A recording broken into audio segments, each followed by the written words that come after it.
নমস্কার বন্ধুরা, আজকে আমি আপনাদের জন্য নিয়ে চলে এসেছি বিনা দুধের পনির রেসিপি নিয়ে। একেবারে দোকানের মতো সাদা ধবধবে নরম তুলতুলে পনির আমরা তৈরি করব, তাও আবার বিনা দুধে। তো বন্ধুরা, রেসিপি সম্পূর্ণ দেখবেন, আপনাদের ভীষণ ভালো লাগবে। আর যারা চ্যানেলটিকে এখনো সাবস্ক্রাইব করেনি, অবশ্যই চ্যানেলটিকে সাবস্ক্রাইব করে রাখুন এমনই সুন্দর সুন্দর রেসিপিগুলো পেতে। তো দেখুন বন্ধুরা, পনির তৈরি করার জন্য এখানে আমি নিয়েছি সাদা মূলো। যেহেতু পনির সাদা হয়, তো তার জন্য আমি সাদা মূলোটাই নিয়েছি। তো মূলোগুলো ছিলে পরিষ্কার করে ধুয়ে নেব। মূলো ছিলে পরিষ্কার করে ধুয়ে নিয়েছি। এখন আমি এই মূলোগুলো গ্রেটারে গ্রেট করে নেব। অনেকেই আছে যে মূলো খেতে পছন্দ করে না, তবে আজকের রেসিপিটা দেখে অবশ্যই বাড়িতে ট্রাই করবেন। 100% গ্যারান্টি দিচ্ছি, আপনার ভীষণই ভালো লাগবে।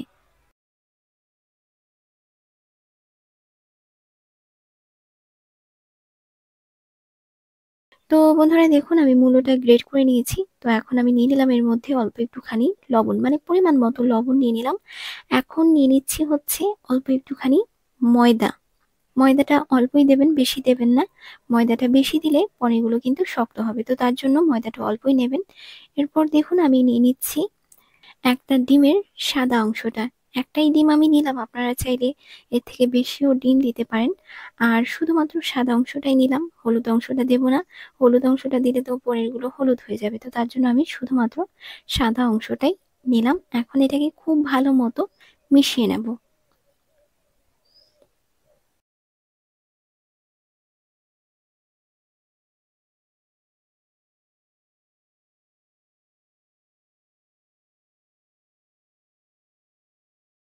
দেখুন বন্ধুরা, এটা একদম ছানার মতো লাগছে দেখতে, মনে হচ্ছে যে আমি দুধ থেকে ছানা তৈরি করেছি। তো যাই হোক বন্ধুরা, দেখুন এটা আমি ভালো মতো মিশিয়ে নিয়েছি।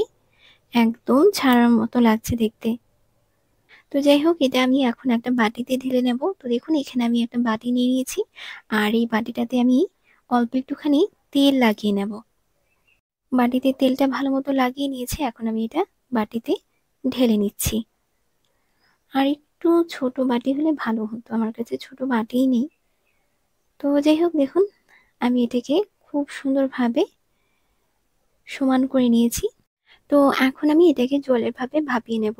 কড়াইতে অল্প জল আর একটা স্ট্যান্ড বসিয়ে দিয়েছি, তার উপরে বাটিটা বসিয়ে একটু কিছুক্ষণের জন্য ঢাকা দিয়ে দিলাম। একটু কিছুক্ষণ পর ফিরে এলাম, ঢাকনাটা নামিয়ে নিচ্ছি। একটু ছুরি দিয়ে চেক করে দেখি, এখনো হয়নি, আর একটু হবে। তো আমি আরো বেশ কিছুক্ষণের জন্য ঢাকা দিয়ে দেব।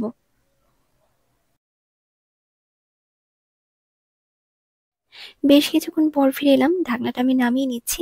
এখন কিন্তু এটা একদম পারফেক্ট ভাবে ভাপানো হয়ে গেছে, আর দেখুন কত সুন্দর লাগছে দেখতে। এটা একদম ঠান্ডা হয়ে গেছে। তো এখন আমরা একটা ছুরি দিয়ে সাইজ মতো কেটে পনিরগুলো তুলে নেব। আর দেখুন, দেখে মনেই হচ্ছে না যে এটা আমি মানে মূলো দিয়ে তৈরি করেছি। ভীষণ সুন্দর লাগছে দেখতে, একদম সাদা ধবধবে, মনে হচ্ছে যে এটা ছানা।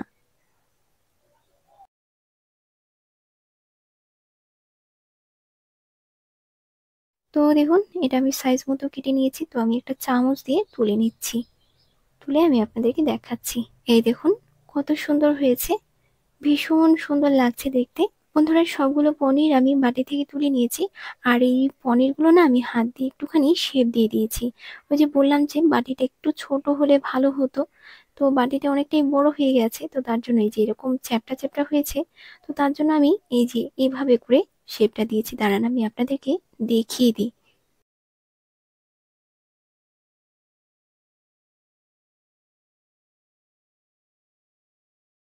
এই যে দেখুন, আমি এই যে এরকম ভাবে শেপটা করেছি। একটা দেখাবার জন্যই আমি রেখে দিয়েছিলাম যে আমি কিরকম ভাবে শেপগুলো করলাম। তো যাই হোক, বেশ সুন্দর লাগছে দেখতে, একদম দোকানের মতো পনির তৈরি হয়েছে দেখতেও, আর খেতেও বেশ ভালো লাগে। দেখুন বন্ধুরা, পনিরগুলো খুব সুন্দর নরম তুলতুলে হয়েছে, ভীষণ সুন্দর হয়েছে, একদম দোকানের কিনা পনির মতো হয়েছে।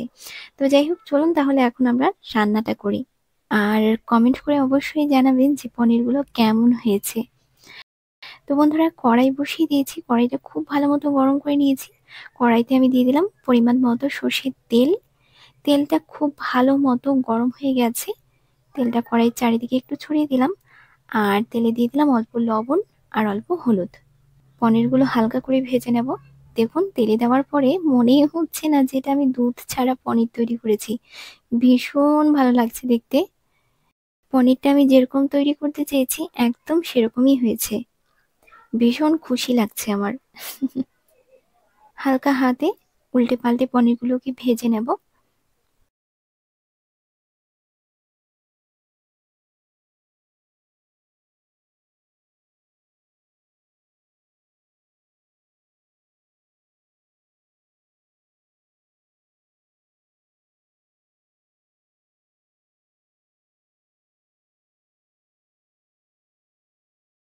পনিরগুলো ভাজা হয়ে গেছে, পনিরগুলো তুলে নিচ্ছি।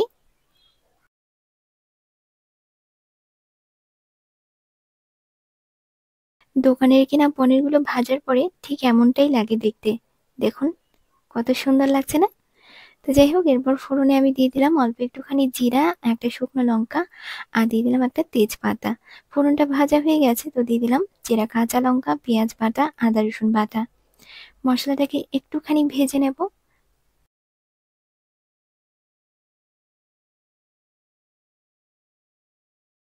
মশলাটা আমাদের হালকা ভাজা হয়ে গেছে, তো এখন আমি দিয়ে দিলাম একটা টমেটো পেস্ট। ভালো মতো নেড়েচেড়ে নিলাম। এখন আমি দিয়ে দিলাম অল্প একটু মটরশুঁটি, পরিমাণ মতো হলুদ গুঁড়ো, অল্প জিরে ধনিয়ার গুঁড়ো, অল্প লাল লঙ্কার গুঁড়ো, আর দিয়ে দিলাম অল্প একটু গরম মশলার গুঁড়ো আর পরিমাণ মতো লবণ। মশলাটা একটুখানি ভেজে নেব।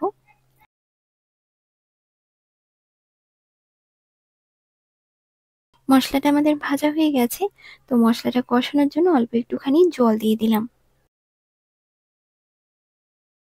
একটুখানি লবণ লাগবে, তো অল্প একটুখানি লবণ দিয়ে দিলাম।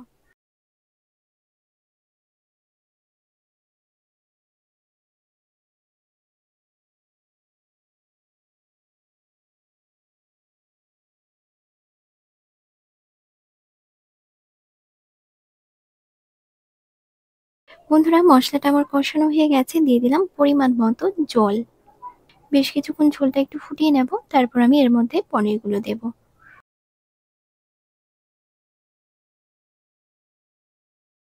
তো বন্ধুরা, ঝোলটা বেশ কিছুক্ষণ ফুটিয়ে নেওয়ার পরে এখন আমি দিয়ে দিচ্ছি ভেজে রাখা পনিরগুলো।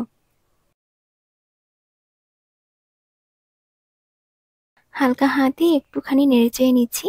আর দেখুন কত সুন্দর লাগছে দেখতে। অল্প একটু ধনিয়া পাতা কুচি দিয়ে দিলাম।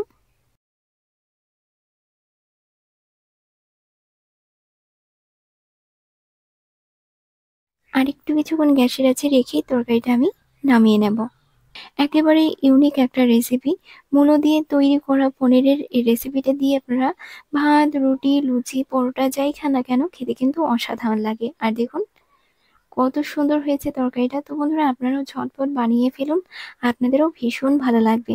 তো বন্ধুরা, তরকারিটা আমি সার্ভ করে নিয়েছি। তো রেসিপিটা আপনাদের কাছে কেমন লাগলো অবশ্যই কিন্তু কমেন্ট করে জানাবেন। ভালো লাগলে লাইক, শেয়ার, সাবস্ক্রাইব করতে ভুলবেন না। তো বন্ধুরা, আজ এই পর্যন্তই। ভালো থাকবেন সবাই। নমস্কার।